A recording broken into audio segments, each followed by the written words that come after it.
I've spent the last couple of weeks feeling quite exhausted, to be honest, and sort of quite burnt out, which I guess isn't that surprising, seeing as I'm a solo parent to four kids and self employed as well. So it is hard to get the work life balance right. And I thought I'd share a reading that I did for myself because if you, and also a rune that I pulled, because if you're finding January tough, if you are feeling burnt out, then maybe this is what you need to hear as well. And the first card I pulled was the Fool. So the Fool is zero, it's potential. It's about seeing the potential in life, seeing the potential in a situation.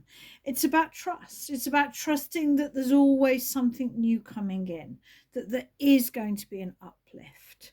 So I can feel that. I can feel the need to trust that this situation will change. The next card is an interesting one. It's the Devil.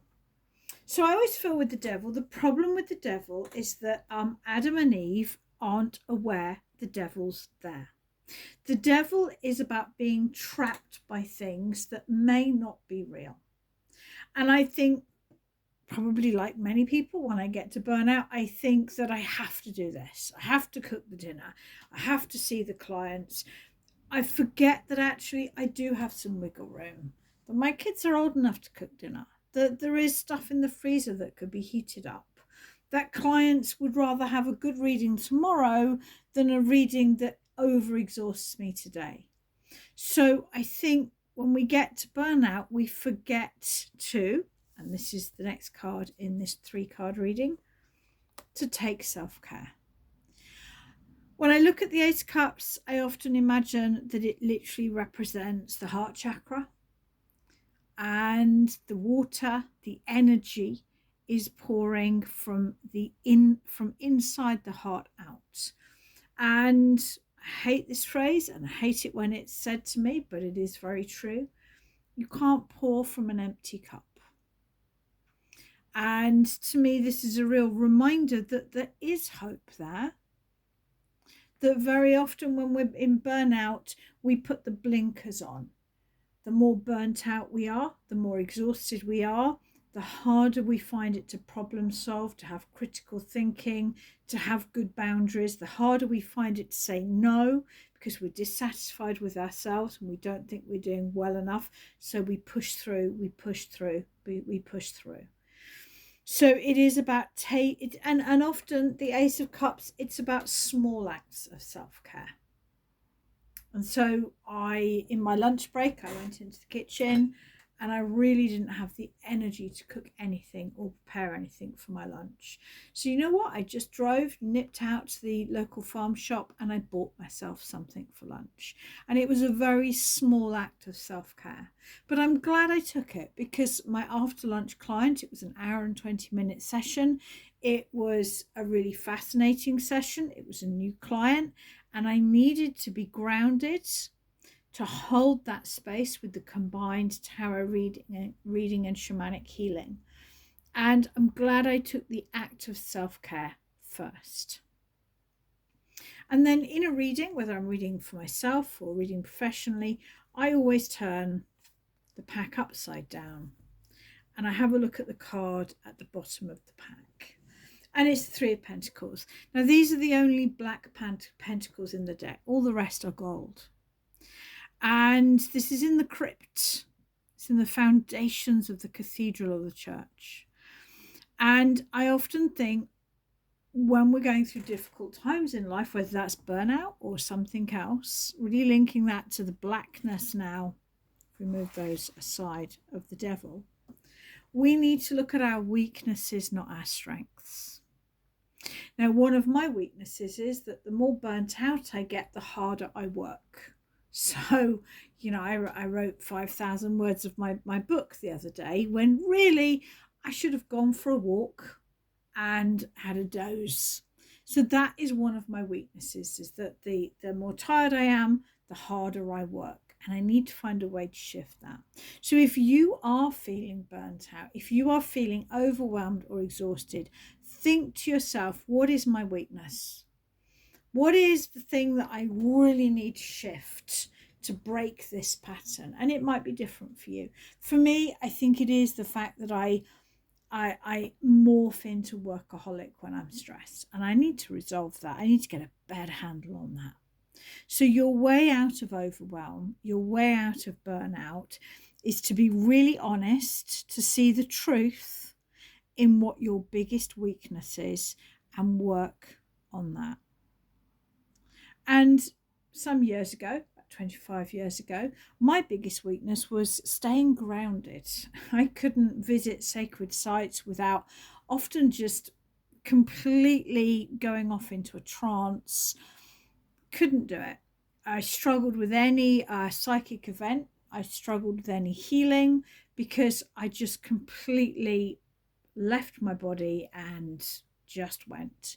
And I really had to resolve that. And now, being able to stay grounded and do intuitive readings or shamanic healings is one of my greatest strengths. Because I do believe when we're honest about our greatest weaknesses, they become our greatest strengths. So that was my reading for me. But I felt I wanted to share it because I think it is, probably helpful for you too if you're struggling with overwhelm. And I also pulled a rune because I work with both the runes and the tarot. Now, my system of working with the runes is I was taught that each rune has one or more, in the case of a couple, particularly the Norns, deities associated with it. And that suddenly makes the runes much easier to understand, because I think most of us work better with story. We work better with names and characters and stories than we do with random lists of associations. So I was taught, and I'm working with the younger Futhark, that the rune is connected with Vidar. And it's interesting, isn't it, that I was talking in my tarot reading about finding our weaknesses and working on those. One of the rune poems for Vidar is Dross is from bad iron. This idea of leftovers, the bad stuff, what is left over from when we make stuff. Because, of course, with Vidar, we've got this story that he makes a really big boot from the offcuts of leather, so that when he kills Fenrir, he puts his big boot into the mouth of the wolf. So this link of not looking at our strengths, but looking at our weaknesses to find the point of change. And then my current sort of list of keywords for Vidar are strength, considered response, and the long game. And that's really important because it would be easy for me to overwork and focus on doing what I think needs to be done now, rather than looking at the bigger picture and realizing that if I look at this week or this month, then taking a few hours off today and tomorrow is the right thing to do. I've got, a challenge, an adversity here, and I do feel that I am getting through a difficult time. And that maybe the answer is this sort of considered response and the long game. Because if I look at my week as a week or a month, suddenly taking a few hours off isn't such a big deal. So if you too are struggling right now, I would say focus on grounding. And that might be as simple as just putting both feet on the floor and breathing in through the soles of your feet, taking a long breath. It might be that you need to shift your planning. You need to stop thinking about everything you need to do today and start thinking, could I do some of that tomorrow? Would it be better to do some of that next week? To give yourself the time that you need to maybe rest right now. And most definitely, oops, got an extra card there. Be honest about what your weaknesses are. What weakness is causing this burnout or this stress? Find that within you. Is it boundaries? Is it low self-esteem? Is it that you feel that you've got to do everything right or you won't be liked? Find that, work on that, and then it really will make a difference, a big lifestyle difference. And with me, I know that it's the workaholic and the desire for financial security. So I hope that's been helpful. Quite a personal one this time. I just felt maybe I looked at the reading and it really helped me, and I thought it might help you too.